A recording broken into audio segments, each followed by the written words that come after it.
The letters all came out of one address in Wilmington, Delaware, and by the first week of March 2009 there were 511 of them scattered across 14 states. Every one ran to 4 paragraphs on a single page. Every one carried the same patent number. Every one told the person opening it that the way he had been making charcoal belonged to somebody else now, and that the polite way out was a royalty of 4 cents a pound plus a license fee of $3,400 a year, backdated to 2006, payable within 30 days. The company was called Ambrit Carbon Systems. Nobody who opened one of those envelopes had ever heard of it. Everybody who opened one understood the arithmetic on sight, because most of them were one man, one truck, and a woodlot. And 4 cents a pound is not a fee. It is the entire margin. Wendell Sarver got his on the 26th of February. He was 63 years old. He had 40 acres of hardwood ridge above Quillen Springs, Tennessee, and he burned lump charcoal in 2 steel ring kilns for blacksmiths, farriers, and 2 restaurants that would pay extra for hickory. He made about 40,000 pounds in a year. At 4 cents, that came to $1,600, and with the license fee in the back years, the letter wanted better than $5,000 a year out of a business that cleared $19,000 in a good one. He read it through at the kitchen table. Then he read the middle paragraph out loud to Nita, because the middle paragraph described, in careful and expensive language, the exact thing he had been doing since 1994. Here is the thing he had been doing. When you cook wood in a closed iron vessel, it gives off a gas, and that gas will burn. Before 1994, the gas from his kilns went up a stack and made a smell the whole hollow had opinions about, and he fed the fire under each kiln with cordwood he cut, split, and hauled himself, 9 ricks to a burn. In the spring of 1994, he ran a 2-inch pipe from the top of each kiln down under the floor of it and drilled the last foot of that pipe with a row of small holes. After that, once a burn was an hour and a half along, the kiln fed itself. He cut nothing after the start. He had not invented it.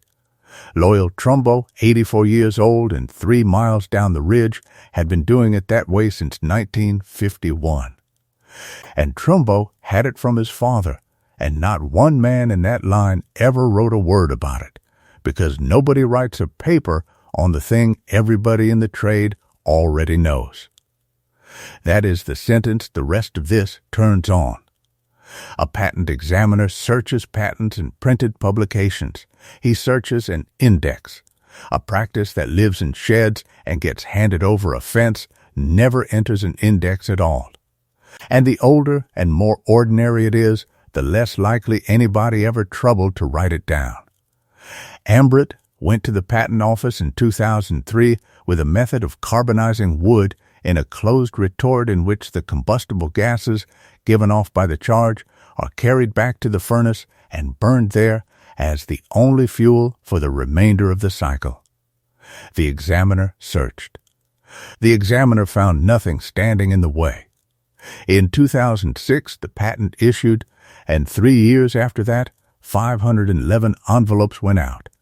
The Hackworth sale was on Saturday, the 25th of April, 6 miles east of Quillen Springs, and Wendell went to it for a log arch and a set of tongs. Byram Hackworth was 71 and selling the home place entire. Colonel Evo Pruitt had been calling since 9 in the morning, and by noon he had sold a shed of hand tools, a hay elevator, 3 wagons, and a corn sheller. Then he walked 90 people down through the orchard to the last lot on the bill sheet, which the printer had set as 1 iron retort as it sets. It had been lying in the same patch of grass since 1919. It was a riveted iron cylinder 12 feet long and 5 feet across, on its side in 2 cast iron saddles on oak skid timbers, and with the saddles and the timbers under it, the top of the shell stood 1.5 feet above the hat of any man in the crowd. The head at the near end was hinged and drawn up on 24 bolts as thick as a thumb. On top at the middle sat a squat vapor dome, and out of the dome ran 6 iron pipes, 2 inches each, curving down both flanks of the shell and entering the brick-lined firebox underneath at the bottom of the fire tunnel.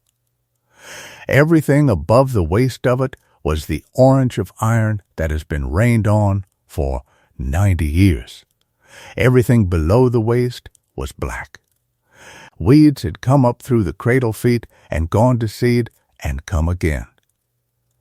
Roland Meese got the crowd before the colonel did.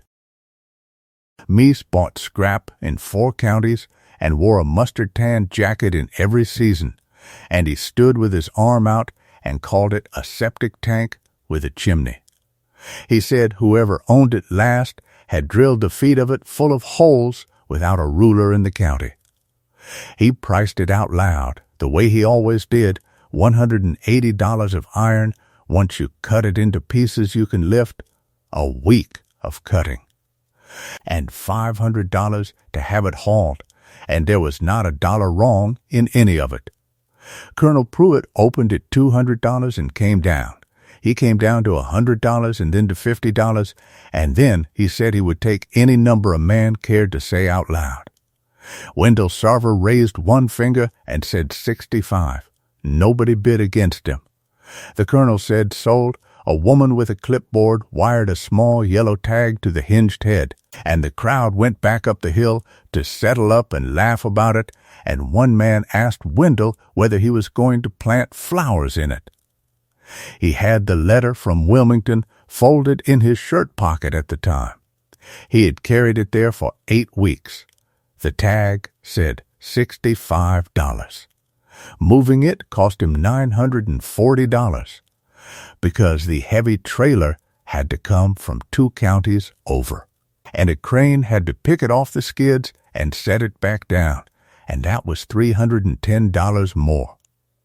Nita wrote the numbers in a pencil column on the back of a feed receipt, the way she wrote everything, and the column came to $315 for 7 tons of iron sitting in the turnaround where the truck used to park.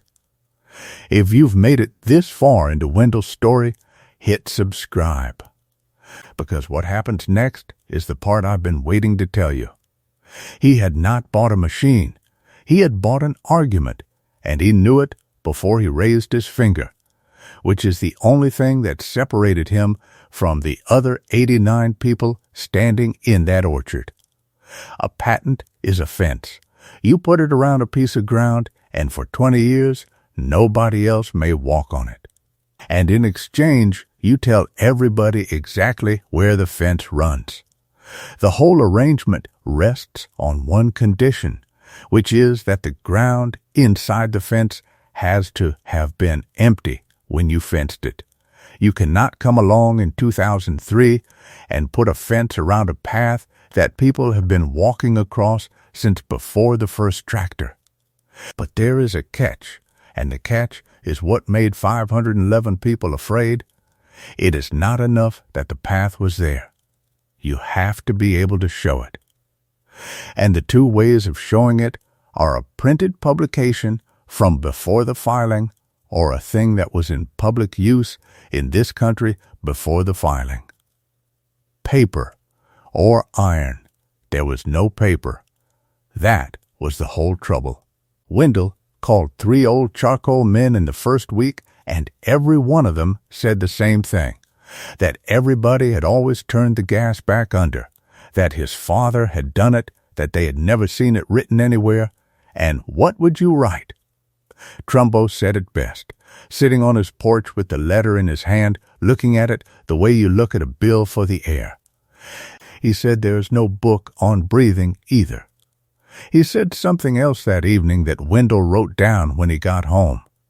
He said the men who could have written it were all gone, and the men who were left had spent 50 years being told that what they did was not the kind of thing anybody writes down, and had come around to believing it. Rasco heard the same answer from 3 states. Everybody knew. Nobody could show. That gap between what a trade knows and what a trade can prove in a room is the reason a patent like that one gets granted, and it is the reason that 9 times out of 10 it stands. So it had to be iron. It had to be a machine that did the thing that was older than 2003 by a wide margin, and that somebody could put a hand on. And on the 25th of April, in an orchard 6 miles from his own gate, Wendell Sarver had walked around one for 20 minutes while everybody else looked at the trees. He knew what the 6 pipes were the second he saw where they went. A pipe that leaves the top of a retort and runs off to a condenser is carrying vapor you mean to keep. These 6 left the dome, came down both sides, turned in under the shell, and ended inside the fire tunnel. And the ends of them were closed with cast nipples drilled through with 9 small holes apiece. You do not drill 54 holes in the end of a pipe unless you mean to light what comes out. The brick above each nipple was glazed and slumped in a patch the size of a dinner plate, which is what fire brick does when a flame has stood on it for years. On the outboard cradle rib, raised in the casting under 4 layers of rust, it said Reddick Iron Works, Coshocton, Ohio, 1907, 96 years before Embrit ever filled out a form. The Hardwood Charcoal Producers Alliance was 88 people and a post office box by the end of May. They put in $200 apiece and hired Adele Rasco, who was 44 and had done exactly 1 patent case before. And Rasco filed to have the claims declared invalid rather than wait to be sued one at a time, which is what Embrit was counting on. Counting on it was not even unreasonable of them. It costs a great deal of money to answer a patent and almost nothing to send another envelope, and a company that mails 511 letters is not expecting 511 answers. It is expecting 400 quiet payments and a handful of people who close the gate and go do something else. By the middle of June, 61 of the 511 had agreed to pay, 2 had shut their kilns down for good, and a man in Missouri had put his woodlot up for sale. She drove out to look at the retort in June. She walked around it twice, put her hand flat on the cold shell, and said it was the best-looking piece of evidence she had ever been handed by a man in overalls. Embrit sent Dr. Emery Pell. He came in September, 58 years old, courteous, with a tape and a camera and a notebook, and he spent 2 hours on the machine and asked good questions and thanked Wendell for the coffee. And then he wrote a report that agreed with every single thing Wendell believed. The 6 pipes returned the gas. The nipples were burners. The glazing on the brick was flame glazing. The machine, said Dr. Pell, in writing, on the record, performs the method described in Claim 1. Wendell read that paragraph 4 times and then drove down to tell Trumbo it was over. It was not over. Adele Rasco called him the next evening and read him the rest of the answer, and it took her about 40 seconds. Embrit did not dispute the machine. Embrit disputed the orchard. Public use means the public. This retort, they said, stood at the bottom of a private orchard behind a locked gate on one family's ground from 1919 until the grass buried it, and one farmer quietly doing a thing on his own place, where the only people who ever saw it were the people who lived there. His private practice. It proves what the Hackworths knew. It does not prove what the country knew, and the country is what a patent is measured against. Old, Rasco said, is not the test. Seen is the test. For 5 weeks after that, Wendell Sarver owned 7 tons of iron that was worth $180 to Roland Meese and nothing at all to anybody else, and the pencil column on the feed receipt still said $1,315, and the truck was still parking out on the grass. Roland Meese drove up the first week of it, which took a certain amount of nerve, and stood in the turnaround with his hands in his jacket pockets and looked at the thing for a while. He was not gloating. He offered $190 for it, which was $10 over the number he had called out in the orchard. And he offered it as a kindness, and it very probably was one. Wendell said he would think about it. Meese said the trouble with iron is that it does not care in the least whether you were right, and got back in his truck. He went out to it most evenings anyway, because a man does. He took a wire brush.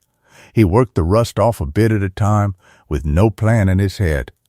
And that is how he ended up on his knees in the rain in the middle of June, brushing the underside of a cradle foot, counting bolt holes.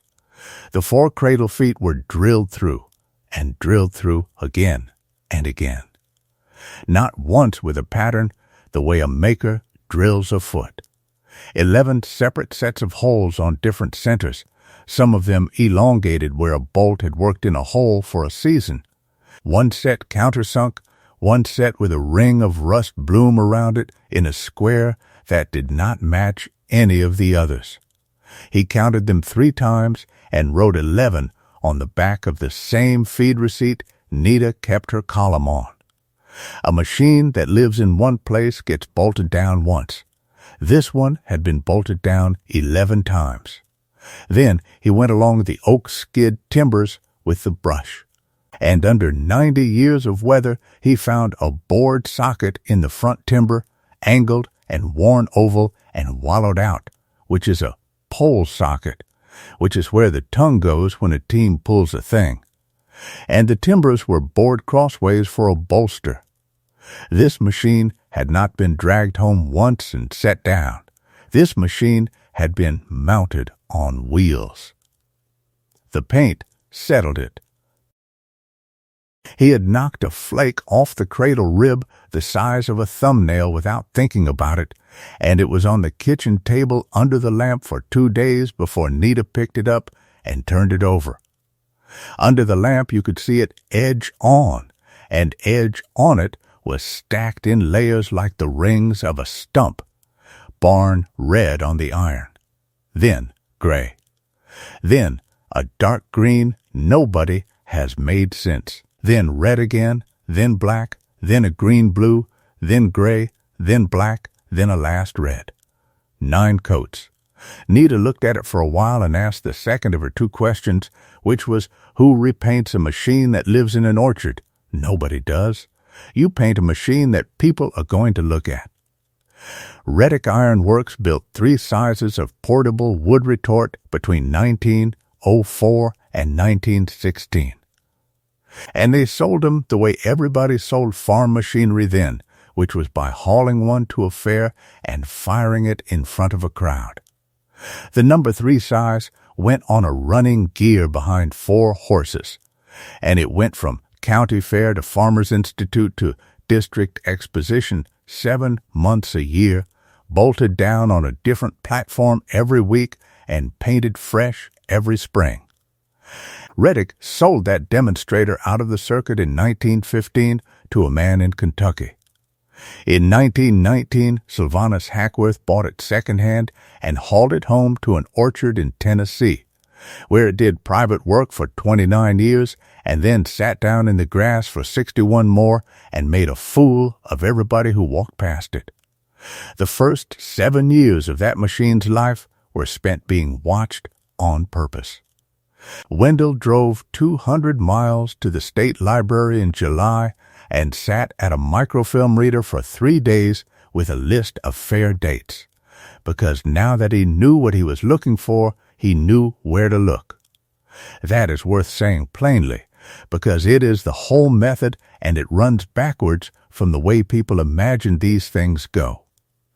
He did not find an old article and then go hunting for a machine to match it. He had the machine, and the machine told him it had traveled, and a machine that traveled leaves its trail in exactly two kinds of print: fair premium lists and farm weeklies.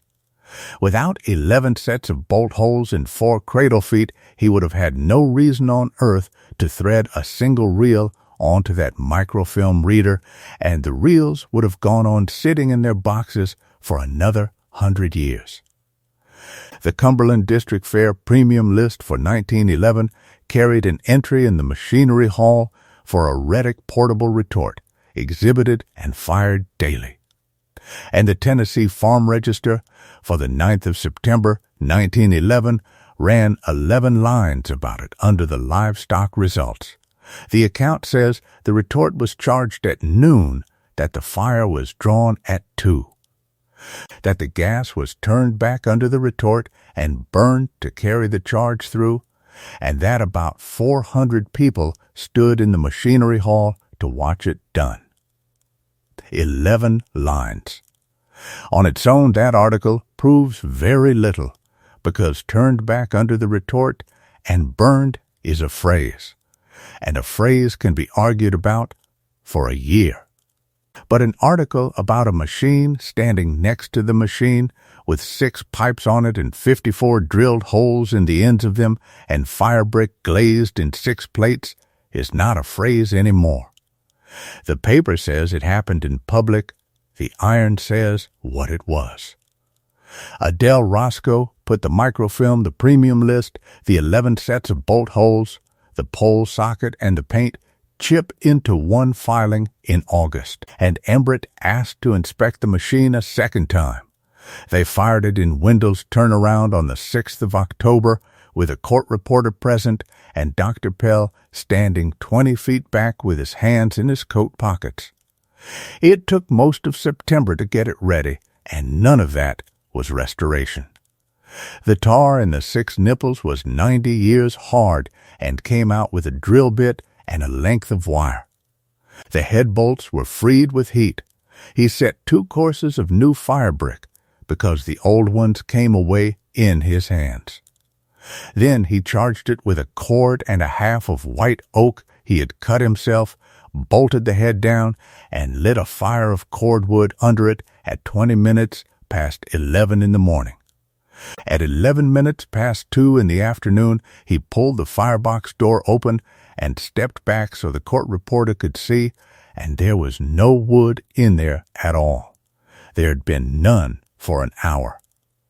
What was under that retort was 6 quiet blue flames standing up off the ends of 6 iron pipes, holding the whole 12 feet of it at heat on gas that had come out of the wood inside. It ran that way until dark.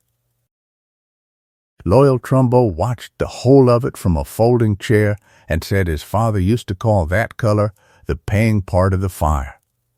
Dr. Pell stayed until 5 o'clock. He asked once whether the 6 nipples had been re-drilled to some new pattern for the occasion, and Wendell handed him the bit and the length of wire he had cleaned them out with, and told him to measure a hole himself and see how old the drilling was. Pell measured 2 of them, wrote the numbers in his notebook, thanked him, and did not raise it again. That firing proved nothing whatever about 1911, and Wendell said so himself. All it did was make it impossible for anybody to keep arguing about what the pipes were for.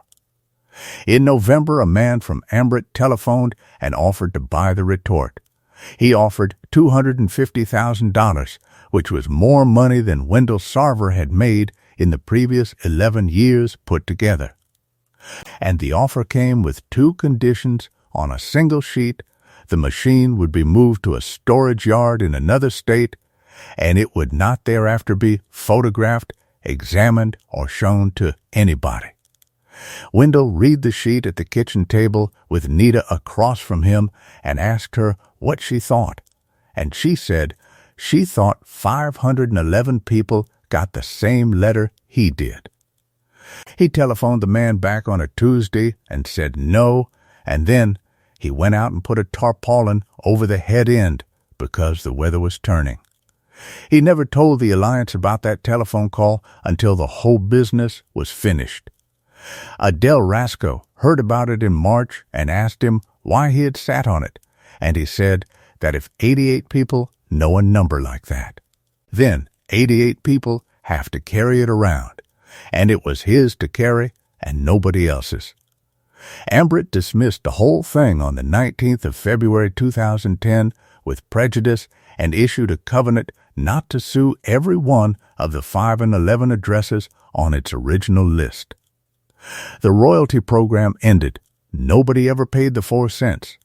Adele Rasco said afterward that they never got a ruling, and that she would rather have had one, and that no company on earth wants a judge writing down in a public order that a machine built in 1907 and fired in front of 400 people in 1911 was already doing the thing they had been billing farmers for.